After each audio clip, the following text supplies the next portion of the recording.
Bonjour à tous. Donc ça fait un bon petit moment que je suis pas retourné sur YouTube parce que j'avais autre chose à faire, hein, tu te doutes bien, je dessinais, je travaillais parce que j'aime l'argent, voilà, j'ai un peu besoin de sous parce que voilà, tout le monde a besoin de sous dans la vie. Voilà, j'avais pas le temps de faire de vidéos pour le mois de juillet, j'en ai pas sorti une seule pendant le mois de juillet je crois.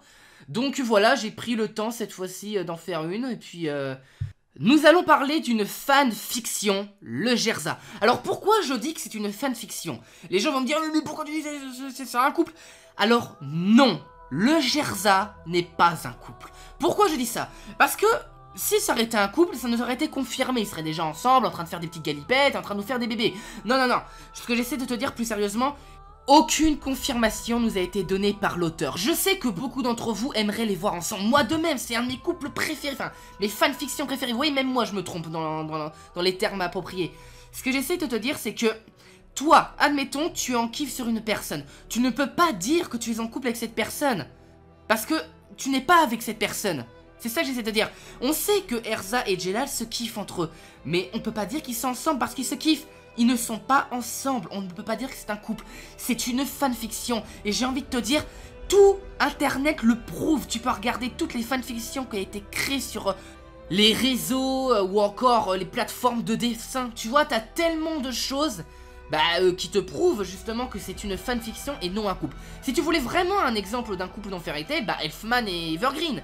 Ou encore, je sais pas moi, Cobra et Kinana, eux on sait qu'ils sont ensemble et que c'est confirmé.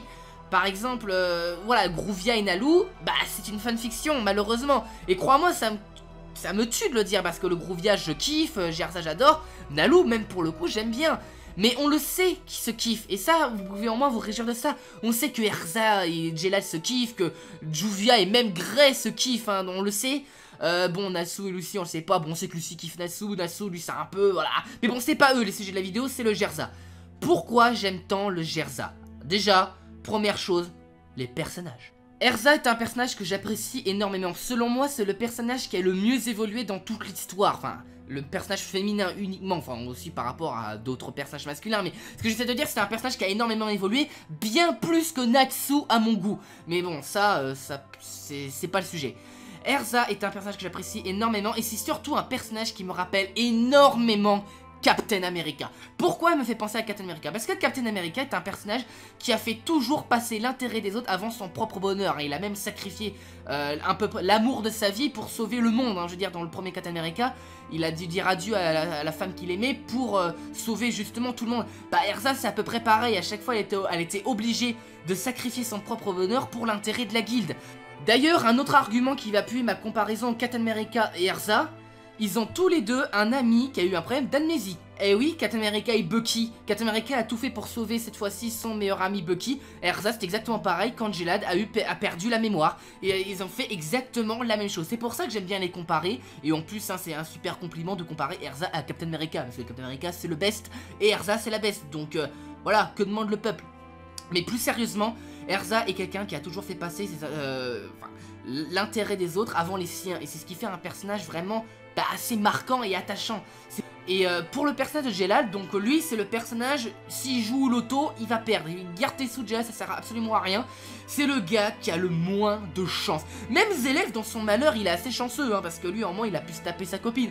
Mais Jelal, lui, il a aucun moyen. Je veux dire que le pauvre, il a vraiment tous les malheurs du monde. Le mec, à l'âge de, je sais pas quel âge, 8 ans, je sais pas, il se fait déjà posséder par un démon. Enfin, par un démon, par Ultia, mais bon, t'as compris ce que je veux dire, que le gars, il s'est déjà possédé étant petit. Donc déjà, on lui a volé son enfance et quasiment son adolescence. Donc le gars, il a pas pu avoir de vie assez heureuse comme Erza l'a eu au sein de la guilde.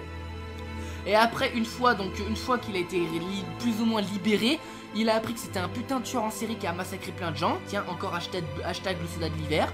Comme quoi, vous allez devenir sacrés potes tous les deux si vos univers se croisent. Et autre chose, le mec, il a fait du mal à la meuf qui kiffe. Donc là, le fiasco total. Le gars, il a pas de chance. Jelal, mais franchement, le gars, tu vas dans la rue, je t'offre 50 €. Et encore, Dieu sait que je suis radin. Donc moi, je t'offre, voilà, même 100 €, mon gars, dans ton malheur, je te plains, Jelal, voilà, tu n'as pas de chance. Donc c'est quand même malheureux. On a quand même un personnage comme Jelal qui a eu tous les malheurs du monde, qui n'a reçu aucun amour. Et là on a une meuf qui a aussi reçu pas mal de malheurs dans sa gueule, mais qui fait toujours passer l'intérêt des autres avant les siens. Alors quoi de mieux qu'un personnage comme Erza, qui fait toujours passer le bonheur des autres avant les siens, bah qu'un personnage, enfin, que l'imaginer avec un personnage comme Jelal.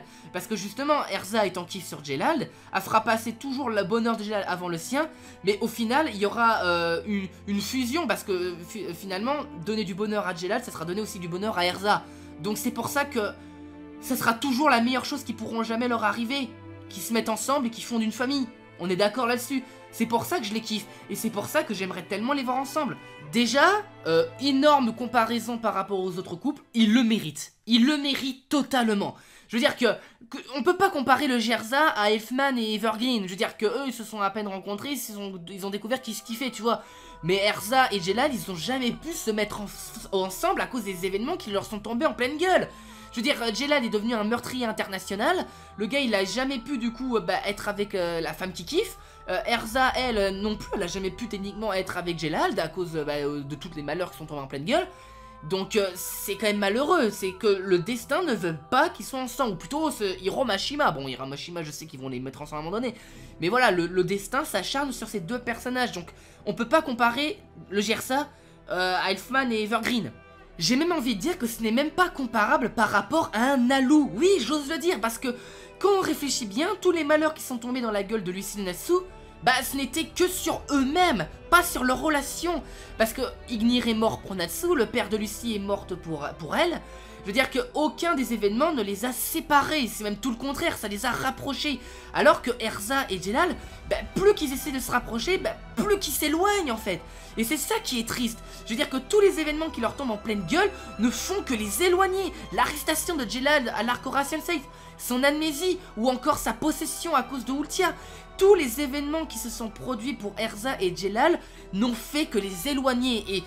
Et ce qui est encore plus triste, c'est que au fur et à mesure que toutes ces choses leur sont tombées en pleine gueule, ils se sont encore plus aimés et rapprochés. Et ça les a fait encore plus s'éloigner justement. Et c'est ce qui est encore plus triste. Alors je sais que leur vécu n'est pas comparable à un Zervis, hein, Zelef et Mavis. C'est obligatoire, hein. Je veux dire, Zelef il a 400 ans, Mavis elle a 100 ans, donc c'est normal que c'est pas du tout comparable. Mais au niveau de la construction de personnages, de l'évolution, je suis désolé, mais Erza et Jelal sont au-dessus du service. Mais voilà, peut-être que c'est mon cœur de fanboy qui parle, parce que j'aime autant le Gerza que le Grouvia, mais voilà, j'aime beaucoup le Gerza, j'espère sincèrement que le mot fanfiction deviendra le mot couple pour eux.